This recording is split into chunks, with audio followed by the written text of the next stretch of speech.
The locket fell from the cafeteria table and hit the floor with a small metallic sound. I almost ignored it, but when I picked it up, the engraving stopped my breath. Emma Carter. My daughter's name. My name is Daniel Carter, I'm 36. And if you think you know how this ends, stay tuned. Emma had been missing for 8 months. 8 months of police reports, searches, sleepless nights, and a house that felt emptier every single day. And now I was standing in my wife's office building cafeteria, holding the locket she had been wearing the day she disappeared. My hands started shaking. "Where did you find that?" a voice asked behind me. I turned. A young office assistant stood there, holding a tray. "This was on the table," I said. She shrugged. "Probably fell from the bookshelf display. Those decorations keep sliding." I looked toward the wall she pointed at. A tall bookshelf stood against the cafeteria wall. That made no sense. Emma had disappeared miles away from here. Why would her locket be inside my wife's office building? I turned the locket over. When my thumb pressed the small clasp, something inside clicked. A mechanical sound echoed softly behind the bookshelf. Then the entire shelf moved, slowly, revealing a narrow hidden doorway. My heart stopped. I stepped closer. Inside was a small room. Dim light, a thin mattress, and sitting on the bed was my daughter. Weak, dirty, and staring at me like she wasn't sure if I was real. For a moment I couldn't move. My brain refused to accept what I was seeing. "Emma?" I whispered. My daughter blinked slowly. Her eyes looked tired, hollow, like someone who hadn't slept properly in months. "Dad?" she said weakly. That was enough. I rushed into the hidden room and dropped to my knees beside the bed. She felt lighter than I remembered when I pulled her into my arms. Too light. "What happened to you?" I asked. Emma clung to me like she was afraid I might disappear again. "I thought, you stopped looking for me," she murmured. The words felt like a knife. "Never," I said quickly. "Not for a second." I looked around the room. It was small. Bare walls. A thin mattress. A single light bulb. Someone had been keeping her here. Right inside my wife's office building. My chest tightened. "Emma," I said gently, "who did this to you?" She hesitated. Her fingers tightened on my shirt. "I'm not supposed to say," she whispered. "Why not?" She looked toward the hidden doorway behind me, like she expected someone to appear there. Then she leaned closer and said something so quietly I almost didn't hear it. She said you wouldn't believe me.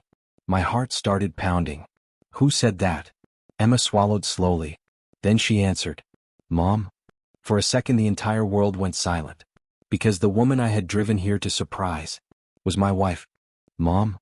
The word echoed in my head like something breaking. "That's not possible," I said quietly. Emma pulled back slightly and looked at me with confusion. "She told me you'd say that." My chest tightened. "What exactly did she tell you?" Emma wiped her eyes with the sleeve of her dirty shirt. "She said you didn't want me anymore," she whispered. For a moment I couldn't breathe. 8 months of searching. Police stations. Missing posters. And my daughter had been told I gave up on her. "Emma," I said firmly, holding her shoulders, "I never stopped looking for you. Not one day." She studied my face carefully, like she was trying to decide if I was telling the truth. Then she nodded slowly. "I believed you would come," she said. I looked around the hidden room again. "How long have you been here?" She thought for a second. "Since winter." Winter. That meant almost the entire time she'd been missing. "Did Mom bring you here?" Emma hesitated. Then she nodded. My stomach twisted. "Why?" Emma pointed weakly toward the wall near the small table. "There's a camera there," she said quietly.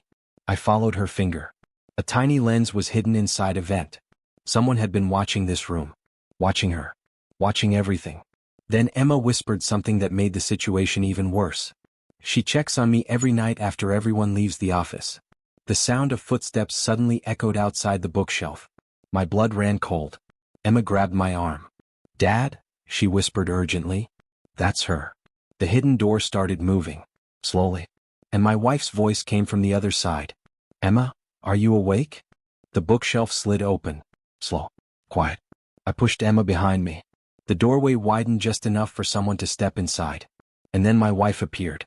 For a second she didn't see me. Her eyes went straight to Emma. "There you are," she said softly. "I thought you were sleeping." Then she noticed me. Everything stopped. Her face went completely blank. "Daniel?" The word came out like she couldn't believe it. Neither of us moved. Emma clung to my arm. "You weren't supposed to be here," my wife said slowly. You weren't supposed to bring our daughter here, I replied. Her eyes flicked toward the open doorway behind her, like she was calculating something. Daniel, you're misunderstanding this. Am I? I stepped aside slightly so Emma was visible. She's been locked in this room for months. My wife shook her head quickly. No. I was protecting her. From what? She hesitated. Just for a moment. From you. The words felt like a punch. Emma tightened her grip on my sleeve. That's what she told me, she whispered. I looked back at my wife. Protecting her from me? Yes, she said firmly. Because if you knew the truth about Emma, you would never have let her live. The room went silent. I stared at her. What truth? My wife exhaled slowly. Then she said something that made my entire body go cold. Emma isn't your daughter. Emma isn't your daughter. The words hung in the air like something poisonous. For a second I just stared at my wife. Then I laughed. A short, disbelieving laugh. That's your explanation? I said. Emma looked up at me nervously. Dad. My wife stepped further into the hidden room. I knew you'd react like this, she said quietly. React like what? A father whose daughter was kidnapped and locked in a wall. She wasn't kidnapped, my wife replied.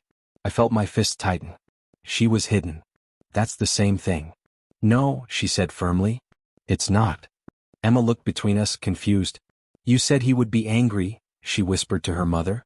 I said he wouldn't understand, my wife corrected. I looked directly at her. Then explain it. She took a slow breath. You remember the DNA test from 3 years ago? My stomach dropped. 3 years ago. The doctor. The envelope. The test I never opened. Because I trusted her when she said it was unnecessary. What about it? I asked. My wife looked straight at me. It came back negative. The room spun. Emma grabbed my hand. Dad. But my attention was locked on my wife. You're telling me, I said slowly, you locked a child in a hidden room for 8 months because of a DNA test? My wife shook her head. No. Her eyes moved toward Emma. Then back to me. I hid her because someone else was looking for her. My heart skipped. Who? My wife didn't answer immediately. Then she said something that made everything even worse. Her real father. Her real father. The words didn't make sense. I stared at my wife, waiting for the rest of the explanation. Who? I asked. She hesitated. For the first time since I'd seen her in that doorway, she actually looked nervous. You remember the company investor I worked with years ago? She said. My chest tightened. Yes. That's him. I felt something cold move through my stomach. You had an affair. She didn't deny it. Emma squeezed my hand. I don't understand, she whispered. I knelt beside her. You don't need to worry about that right now. But my eyes never left my wife. So why hide her? I asked. If he's her father, why would he be looking for her like a criminal? My wife took a slow breath.